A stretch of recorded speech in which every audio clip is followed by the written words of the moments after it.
So I'm Fiona Rayment, and I am chair of the Nuclear Skills Strategy Group, which is the group that is leading on skills across the nuclear sector. So the nuclear sector's currency is its people, both now and in the past and in the future going forward.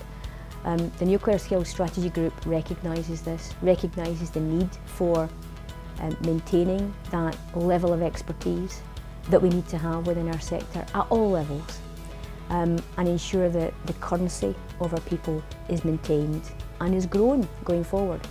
And we're doing that through the work that we're doing on the nuclear sector deal, where we have 5 key planks that we are progressing to enable that. Leadership is number 1, and that's all about ensuring that we have the right people in place to actually drive the sector forward at all levels.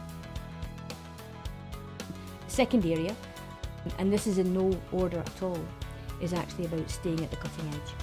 And that's about making sure that we actually have our subject matter expertise of the future, using the subject matter expertise that we have today.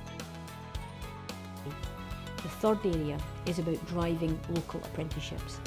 And actually that's about getting as much as we can out of the local community through actually enabling people to come in and get jobs and get good jobs within our sector. The fourth area is then about exciting the next generation about nuclear. And that's about how do we engage with people in schools, our school children, to actually let them see just how wonderful it is to actually get a job in the sector.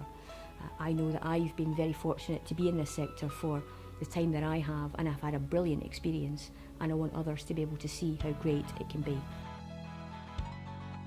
And then the fifth area is about what I call sector jumping.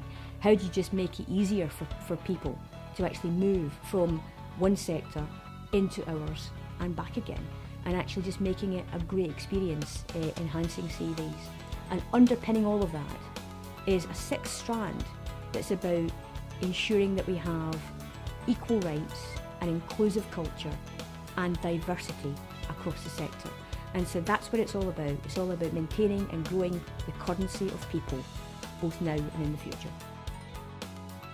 If I was having a conversation with everybody in 5 years' time, success for me would be where we're actually in a situation that we're not talking about all of this stuff anymore, because actually it's just happening round about us. So what do I mean by that? Well, I've been in so many panels where people say to me, oh, you're a female on this panel, is this the situation for things to come? And I say, well, no. What will happen when actually we've got this right is that I won't be asked that question anymore. So I want diversity just to be the norm. When you see that diversity is the norm, that's a success for me. That's one success. Another success is that we've got people blogging out there all the time. We've got people on social media all the time actually talking about how great their experiences are. It's starting to happen. We need to do more of it. This is the way school children will see how great it is to actually work in our sector. Social media is where we are now, and so we need to make sure that we continue to do that. I want to not be in a situation where I'm talking about, my goodness, if we don't do something now, 1/3 of our subject matter expertise will not be here anymore because they're all going to retire. I want to be in a situation where I'm seeing that pipeline be fulfilled.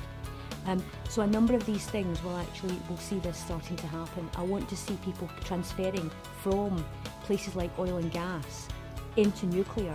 I want to hear people talking about how great their CV looks now in comparison to what it did before, and by the way, this is what they're going to do now, whether they stay in nuclear or go elsewhere.